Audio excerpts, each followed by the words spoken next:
ஒரு கோவில்களுக்கு நீதிமன்றமோ இல்லை அரசாங்கமோ என்னென்னலாம் வழிமுறைகள் கொடுத்துருக்காங்களோ அது அத்தனையும் சரியாக ஃபாலோ செய்து மக்கள் மனநிறைவோடு கோவிலுக்கு மனநிறைவோடு தரிசனம் செய்து மனநிறைவோடு திரும்ப வீட்டுக்கு போகும் அளவுக்கு அனைத்து ஏற்பாடுகளும் செய்யும். 246 கோடி ரூபாய் மதிப்பிலான அந்த திட்டங்களை ரத்து பண்ணிட்டீங்க. அடுத்து என்ன சார் பண்ண போறோம்? அதாவது 246 கோடிக்கான திட்டங்களை நம்ம ரத்து பண்ணியிருக்கோம் அப்படின்னா அது எதுவுமே துவங்காத ப்ராஜெக்ட். இன்னும் அந்த ப்ராஜெக்டை ப்ரப்போசல் கொடுத்து பல்வேறு நிலைகளில் அது இன்னும் துவங்காமல் இருக்கக்கூடிய ப்ராஜெக்ட்ஸ்.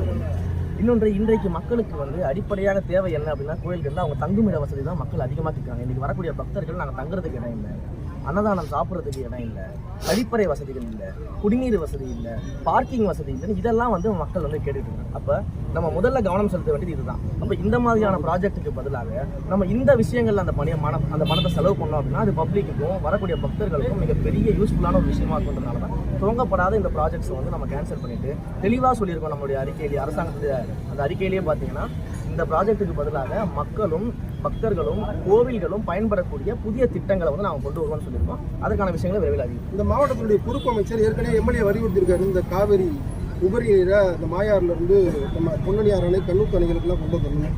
பொறுப்பு அமைச்சராக இருந்து நீங்கள் முதலமைச்சர்கிட்ட வலியுறுத்திருக்கோம். நிச்சயமாக அது தொடர்பாக சம்பந்தப்பட்ட அதிகாரிகளோட பேசியிருக்கோம். அதற்கான பிளான்ஸ் என்ன, ப்ரப்போசல் என்ன, அதை எப்படி செய்யலாம்ன்ற அந்த ஆய்வறிக்கையெல்லாம் கேட்டுருக்கோம். அந்த ஆய்வறிக்கை வந்த உடனே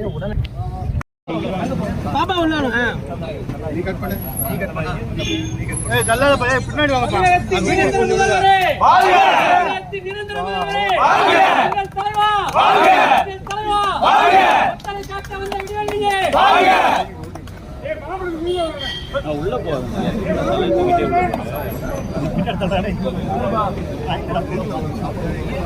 பாருங்க அப்படியே போமா, அடுத்து நீ போமா.